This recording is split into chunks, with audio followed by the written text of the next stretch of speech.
नमस्कार मित्रमैत्रिणींनो, माझ्या यूट्यूब चॅनलमध्ये तुमचं स्वागत आहे.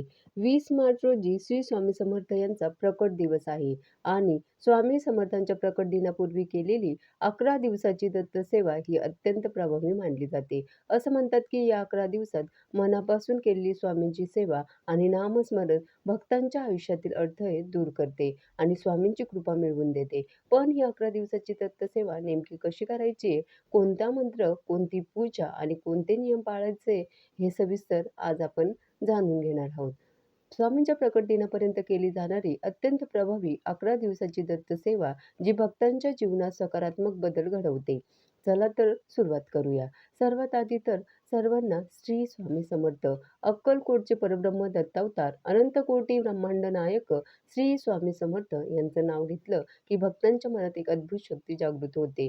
स्वामी समर्थांनी आपल्या भक्तांचे संकटात रक्षण केले, दुःख दूर केले आणि जीवनाला योग्य दिशा दिली. असं मानलं जातं की स्वामींच्या प्रकट दिनाच्या निमित्ताने केलेली ही सेवा, जप आणि भक्ती अत्यंत फलदायी ठरते. म्हणूनच 11 दिवसाची सोपी पण प्रभावी दत्त सेवा पद्धत, ही सेवा कशी करायची बघूया. तर आजपासून पहिला दिवस सुरू होतोय.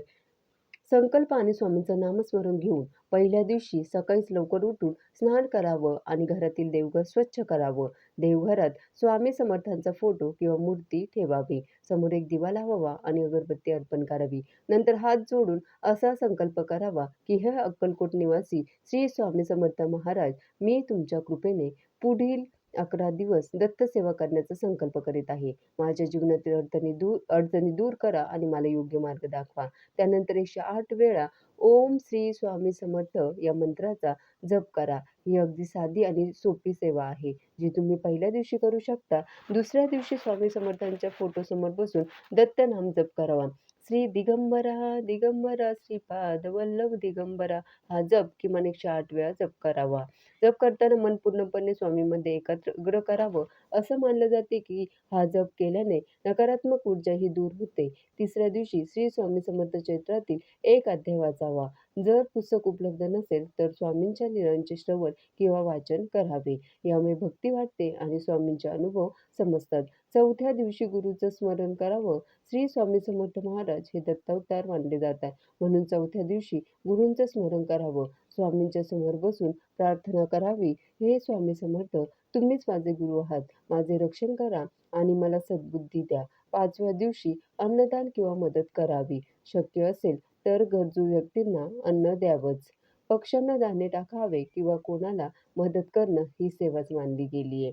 स्वामी नेहमीच सांगतात, भुकेल्याला अन्न देणं म्हणजे देवाची सेवा. त्यानंतर 6व्या दिवशी दिवसभरात शक्य तितक्या वेळा श्री स्वामी समर्थ या मंत्राचा जप करावा. स्वामींचं नामस्मरण करावं. काम करताना, चालताना किंवा मनातल्या मनात हा जप करू शकता. यामुळे मनःशांती मिळते. 7व्या दिवशी संध्याकाळी स्वामींच्या फोटोसमोर तुपाचा किंवा तेलाचा दिवा लावावा. दीप लावताना प्रार्थना करावी की स्वामी समर्थ, माझ्या जीवनातील अंधार दूर करा. त्यानंतर 8व्या दिवशी दत्त मंत्राचा जप करा. या दिवशी ओम द्राम दत्तात्रेया नमः हा मंत्र 108 वेळा म्हणावा. हा मंत्र दत्त भक्तांसाठी अत्यंत शक्तिशाली मानला जातो. 9व्या दिवशी स्वामींचे कीर्तन किंवा भजन करावं. आरतीही करावी, कारण श्री स्वामी समर्थ यांची आरती केल्याने वातावरण सकारात्मक होतं. 10व्या दिवशी कृतज्ञता बाळगावी. स्वामींचे आभार मानावे.